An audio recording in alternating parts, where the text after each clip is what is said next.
हरे कृष्णा, जय गौर हरि। तो फिर से आ गई, क्या आ गई? एकादशी। वो तो हर महीने आती है 2 बार, नहीं, इस बार उस 2 में से एक स्पेशल वो एकादशी है। एकादशी तो आप सब जानते हैं क्यों करते हैं। हम तो हर उपवास को इसलिए करते हैं कि उपवास कर सकें। उप का अर्थ है करीब, वास कर सकें किसके? भगवान श्री कृष्ण के। और वो कैसे हो सकता है? जब हम भगवान कृष्ण की चर्चा करें, भगवान कृष्ण ने जो हमें उपदेश दिए हैं उनके बारे में चर्चा करें, भक्तों के बीच में बैठ के चर्चा करें, तो उसका तो और भी लाभ मिलता है ना। तो एकादशी का तो ये बहुत ज़बरदस्त फल है कि उस दिन जो भी भक्ति के कार्य करे जाएं उनका अनंत गुना फल अधिक मिलता है। परंतु इस बार जो एकादशी आ रही है इसका नाम है पांडव निर्जला एकादशी। ये निर्जला है, अर्थात निर्जला मतलब इसमें पानी पीना ही नहीं चाहिए। इस एकादशी को इसलिए रखते हैं भक्तगण कि अगर कोई गलती से एकादशी पूरे साल में टूट गई हो तो ये एकादशी रखने से उसका जो दोष होता है वो सब समाप्त हो जाता है और आपको एकादशी का पूर्ण फल प्राप्त होता है।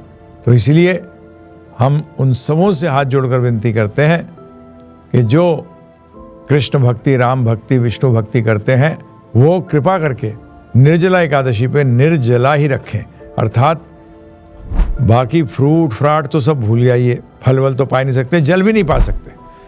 तो कोशिश करिए, अगर बीमार हैं तो फिर मैं आपसे अनुरोध करूंगा, शास्त्र कहते हैं कि उसमें आप फल ग्रहण करिए और पाइए दवाई। समझ में आया आपके? परंतु एक चीज़ तो ये हुई कि हम खुद जल नहीं पिएंगे, फिर हम दूसरों को क्यों पिलाएंगे? हैं जी, सोचिए, विचार करिए। हम तो सही काम करें और दूसरों से गलत कराएं, ऐसा तो नहीं करना चाहिए, हैं जी। तो ये इस एकादशी पे खुद भी निर्जला रखिए और किसी और को भी जल देने का जो आपने प्रोग्राम बनाया हो उसको रद्द करिए। हाँ जी, अगले दिन करिए ना, द्वादशी को बांटिए जल, कौन मना कर रहा है आपको?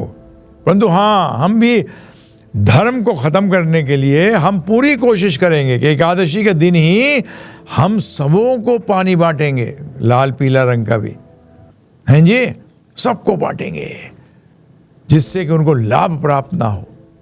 इसलिए मैं आप सबसे हाथ जोड़कर विनती करता हूँ, इस बार की एकादशी जो आ रही है वो 7 जून 2025 को आ रही है। परंतु एक चीज़ जरूर करिएगा, वैष्णव कैलेंडर में चेक करिएगा आपकी जगह के लिए कौन से दिन है। मैं तो यहाँ ब्रज से बोल रहा हूँ, गोवर्धन जी से बोल रहा हूँ। यहाँ हम लोग 7 जून 2025 को एकादशी मनाएंगे और निर्जला मनाने की पूर्ण कोशिश करेंगे। ठीक है ना जी? तो आप भी करिए और ये जल का वितरण मत करिए, क्यों अधर्म को फैलाते हैं जी। हाँ, कई लोग पूछते हैं कि इसमें जैसे बच्चे हैं उनको नहीं करना चाहिए, गर्भवती माताएं हैं उनको करने की आवश्यकता नहीं है, फिर बुजुर्ग हैं।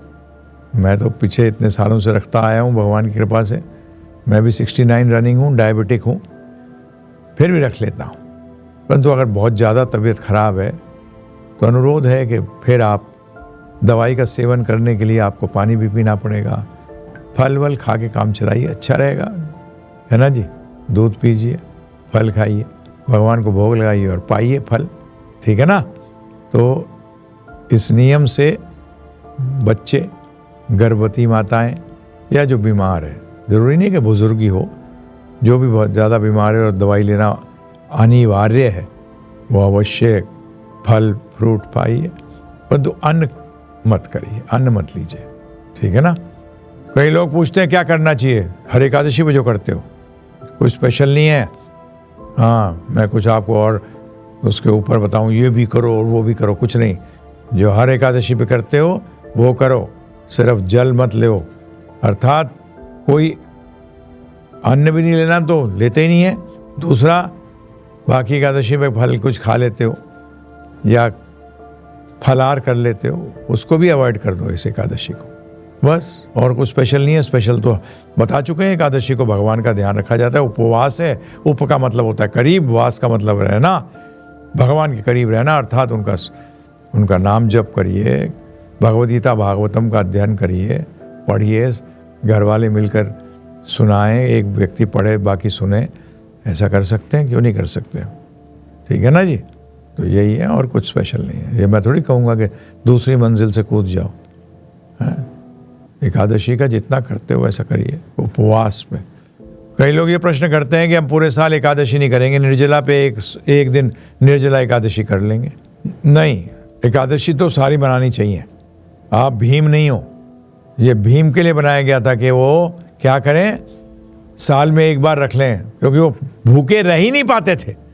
तो भगवान कृष्ण ने उनके लिए, ये वेदव्यास जी ने उनके लिए क्या किया, एक छूट दे दी कि क्या करना, एक ये जो पांडव एकादशी है, निर्जला एकादशी पर निर्जला रहना, तो उनके लिए बहुत श्रेष्ठ तप माना जाता था, क्योंकि वो जबरदस्त प्रसाद के शौकीन थे और हर टाइम भूखे रहते थे।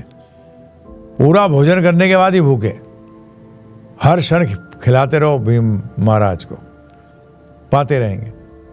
उनके लिए खाने से दूर रहना बहुत बड़ी तपस्या थी, इसीलिए उनके लिए कहा गया। तो हम में से कोई भीम तो है नहीं ऐसा, हम तो इसलिए हम उनकी नकल नहीं मानेंगे।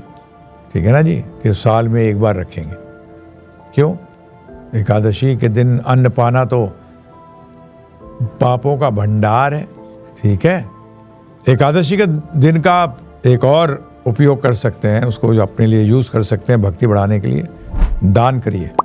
दान से क्या होता है, पाप जाते हैं। तो एकादशी के दिन आप जितना दान करते हैं उसका जो मल्टीप्लिकेशन है वो अनंत गुना हो जाता है। मतलब अनंत गुना आपके पाप जो है वो समाप्त हो जाते हैं एकादशी के दिन दान करने से। ये स्पेशल दिन है। ठीक है ना जी। तो हम तो चाहते हैं आपके जीवन से बीमारी, जो पाप की बीमारी, ये खत्म हो, और साथ साथ हरे कृष्ण महामंत्र करना ना भूलिएगा, कम से कम 25 माला, है ना जी। और भगवान को याद रखने के तरीके निकालिए, पढ़िए, भगवत चर्चा करिए, सुनिए, है ना जी। ऐसा करिए तो ये कॉम्बिनेशन हो जाएगा। दान दे के आपने क्या किया, पाप हटाए, और कृष्ण कथा करने से क्या हुआ, कृष्ण नाम लेने से क्या हुआ, आपने भक्ति बढ़ाई। ठीक है ना। जो चीज़ को घटाना है वो घटी, और जिसको बढ़ाना है वो बढ़ी। ऐसा करिएगा और इसका पूर्ण लाभ मिलेगा आपको। पहले ही आपको इस पांडव निर्जला एकादशी की बहुत बहुत शुभकामनाएं। आपकी कृष्ण के प्रति, राम जी के प्रति भक्ति जो है वो बढ़े, और इतना बढ़े कि उनके चरणों तक पहुंच जाए। हरे कृष्णा, जय गौर हरे।